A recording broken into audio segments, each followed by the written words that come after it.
Good evening, everyone, and welcome to the Midweek War. It's me, Mad Mike, rolling solo this week, here to talk Impact Wrestling. And gotta be honest, I almost fell asleep 3 times watching Impact. So it's gonna be a fun show. The word this week is Halloween. Because, why not? It's on Monday. Impact decided to celebrate. NXT and Lucha not so much, but Impact decided to celebrate. I'll go right to my good. My good is the Halloween celebration at the Hardys. There were some fun jokes there, a few hits, few misses, normal Hardy stuff. Definitely see if you can find it on YouTube. Really, really fun. The itchweed thing returned. I kind of wish this was just Jeff Hardy. I kind of wish this was the version of Jeff we're going to get in the ring. Matt Hardy dressing as Jon Snow and Reby as Daenerys and King Maxwell as a dragon. Totally worked. All of it. It was fine. There was some. It reminded me a lot of Batman Forever. Where for some reason Wayne Manor has trick-or-treaters.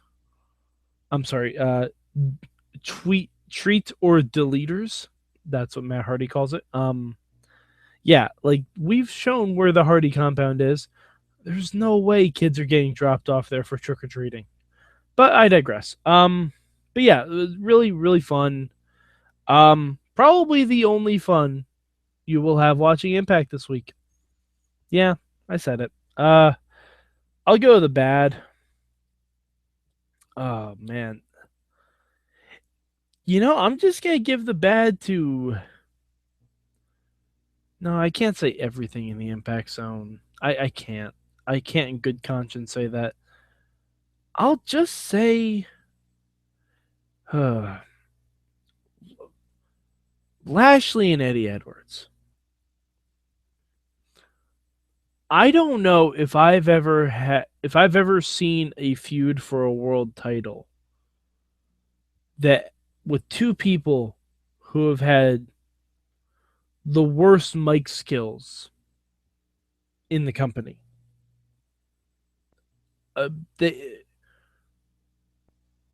Eddie Edwards and Lashley are fine wrestlers. There's nothing wrong with them in the ring. But when both of them talk, oh God, it's like if you have insomnia, watch this contract signing between Eddie Edwards and Lashley. You will fall right asleep. That I can promise you. They're doing a no-touch clause for the contract, which is great. I enjoy when people do that. If, the match is a month away, their match is next week. Doesn't make any sense. Yeah. Okay. My change... I don't know... This... I'm not gonna talk about Team X Gold again in my change. My change this week... Grado should have had a funnier costume. Grado should have had a much funnier costume. Grado said he liked to dress up for Halloween. He wanted to dress up as someone he admired. I thought we were going to get like a nice little rib on someone. And no, Grado just came out doing his best. Friend of the show, Big Dick Johnson impression. Yeah. No, he came out in a pair of Speedos and he oiled himself up and he was pretending to be a bro man.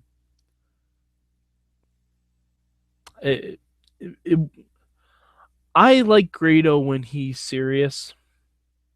I know I'm a weird one, but he's just not fun. Like, it wasn't funny. It wasn't a good gimmick. It's just not. It just didn't work for me. It didn't work at all. Most of this Impact fell flat. I'll talk about a few of the other things that happened before I sign off. We had TMX Gold again. Still no idea what that means. They have never explained it. If it's just a series of, I mean, they're carrying a flag for some reason. DJZ, Braxton Sutter, and Mandrews. They're carrying a flag that said Team X Gold. So is this like an elaborate capture the flag game? Where if you lose a 6-man tag, you lose the flag? I honestly have no idea what this means. Spud said he was going to have 2 partners this week. He said one of them was a former X Division champion.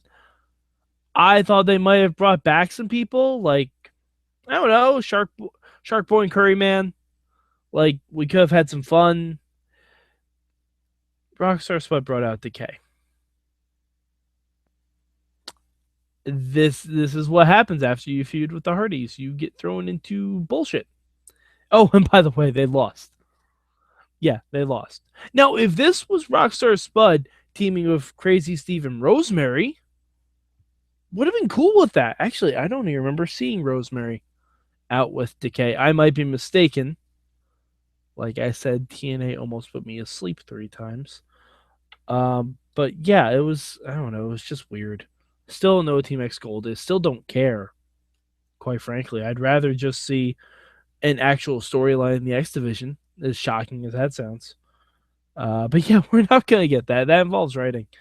One of the good things this week, Allie, as always, she's in the midst of standing up for herself. She had a match with Laurel Van Ness. It was fine, you know. I really want someone in story mode wise to start training Allie. I think that would be effective. I don't think we're going to get that. That requires planning and money and things. By the way, speaking of money, if you're TNA and you're going through all the financial straits you're going through, would you name a 6-man team Go for Broke? No. No, you wouldn't. Nor should you.